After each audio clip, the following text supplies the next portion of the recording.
ever seen a model or a celebrity on Instagram or in a magazine and thought, wow, I wish I had that body?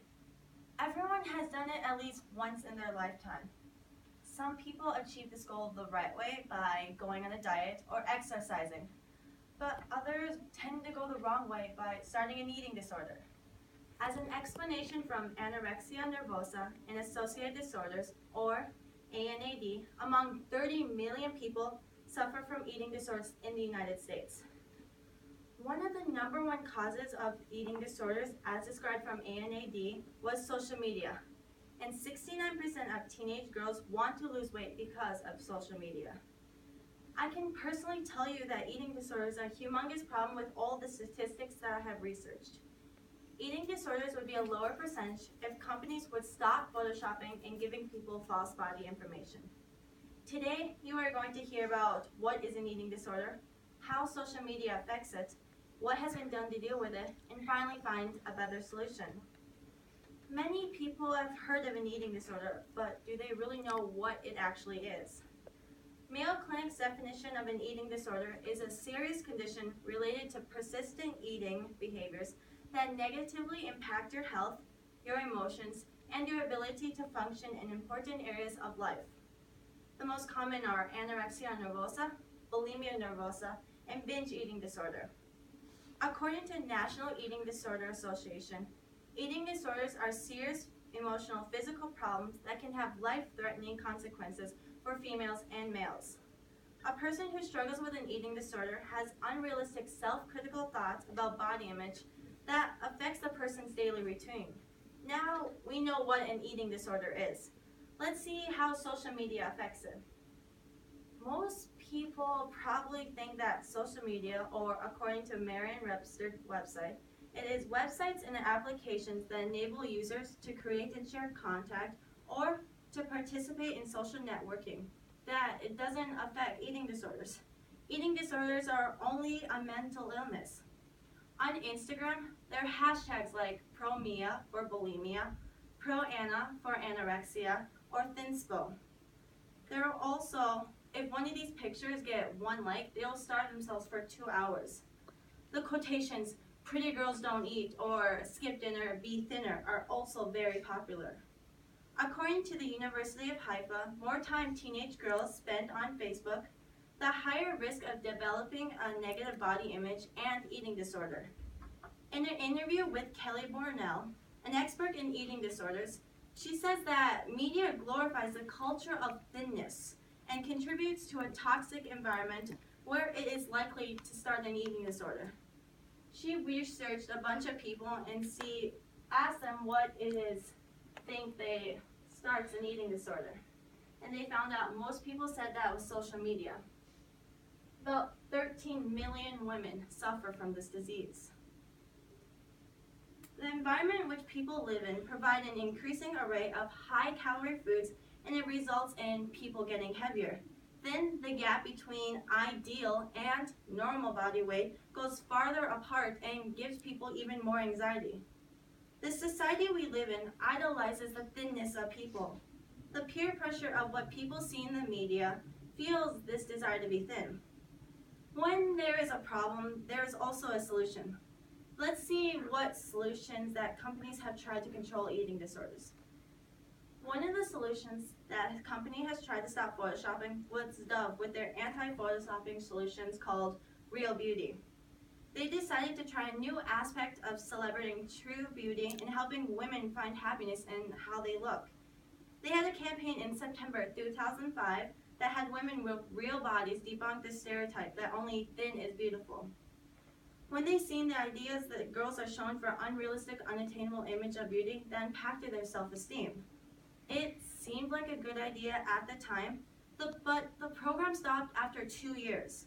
When the people saw it, they had a negative response to it because it sexualized women, that Dove knew the insecurities that all women felt, and that beauty is what still defines women. In an interview with The New Yorker, Pascal Dangan, a professional photoshopper, he said that Dove asked him to Photoshop a little bit, like the skin to hide wrinkles, blemishes, and to fix stray hairs, but to make it look natural. Let's see another solution that has currently tried in the past. Finally, another big name magazine decided not to do photoshopping on its model after an 8th grader's campaign. According to the two-way, 17 magazine in 2012 takes a no photoshopping pledge after Julia Blum, an 8th grader, starts a campaign. Julia got the inspiration for the campaign after she heard many of her friends in ballet class complain about their weight. Her petition got more than 80,000 signatures from around the world. 17 pledged her on the week of July 2012 that they will not digitally alter body sizes or face shapes of young women featured in its editorial pages. Pascal Dangan has once said again that he worked on 17's magazines.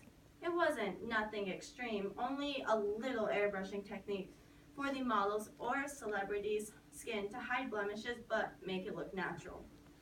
Even if these companies take a pledge, they will never quit photoshopping. What is the solution that I believe would work? This solution wouldn't happen overnight, but over time we can lessen eating disorders in America. First, we should have nonprofit eating disorder organizations like NEDA or National Eating Disorder Association step in to interfere with companies' photoshopping. Eating disorders have the highest mortality rate of all disorders. When girls see a magazine, they feel even more insecure about their bodies because of how these models look. If these organizations would step in and infer guidelines like stop photoshopping on models' weight, but compromise with the magazines that they can Photoshop on blemishes and fix stray hairs. Second solution we should have is that models that aren't starving themselves on the runway. They should be healthy and fit. Most people probably do not want to see models that are 6 feet tall and only 105 pounds. Beautiful doesn't mean that women are super skinny. One of the models trying to change that is Gigi Hadid. She is one of the models that's going down the runway with abs and curves. Third, we should go on Instagram and promote being healthy and not anorexic. Let's ban all hashtags and accounts that deal with eating disorders. People should focus on helping, not killing. Lastly, we should counsel the people who have eating disorders. Have them seek treatment at a specialized eating disorder treatment facility. The facility should be free of charge because they need help and it shouldn't cost anyone money to get help. Some people may think that photoshopping is not a big deal, but Photoshop makes anything possible, like this video.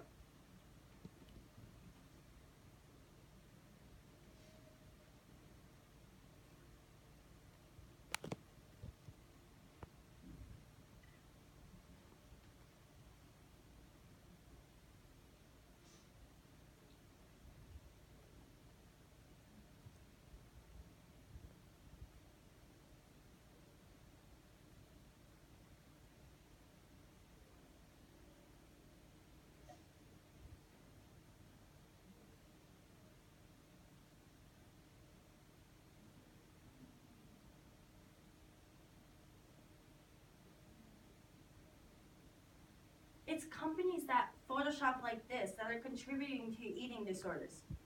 This solution would work if we took little steps to lessen the problem of eating disorders. Eating disorders would be a lower percentage if companies would stop photoshopping and giving people false body information. In researching about eating disorders, it is easy to see that social media affects eating disorders, and there have been plenty of solutions, but none of them worked. Everyone should know that healthy is beautiful.